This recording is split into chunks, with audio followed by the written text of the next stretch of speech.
What is a transportation management system? Mag-umpisa tayo sa pamamagitan ng pag-intindi kung ano ang TMS. Ang TMS ay isang klase ng software na tumutulong sa mga negosyo na i-manage ang pagpapadala ng mga produkto mula sa isang lugar papunta sa ibang lugar. Pag sinabing software, ito ay isang IT product na ginagamit sa pamamagitan ng computer.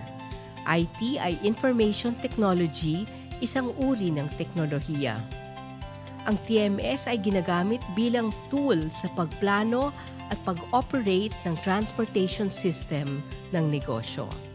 Pinapadali nito ang shipping dahil pwedeng ikumpara nito ang rates ng mga carriers.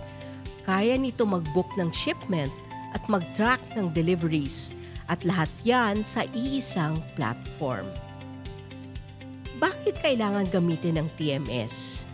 Ang pangunahing goal ng TMS ay gawing mas madali, mas mura at mas malinaw ang proseso ng pagpapadala. Dahil may real-time tracking at mas organized na sistema, pwedeng magbawas ng gastos ang mga negosyo.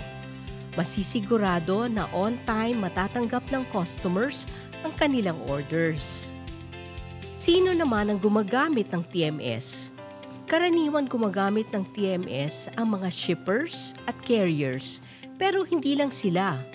Pati manufacturers, e-commerce businesses, wholesalers, retailers, at third-party logistics providers or 3PLs ay umaasa sa TMS para maayos ang takbo ng kanilang supply chain. Pwede rin kayo, mga MSMEs, gumamit ng TMS sa inyong operasyon, lalo na sa pagpapadala at pag-deliver ng inyong mga produkto. Ito ay mahalagang tool para sa inyo.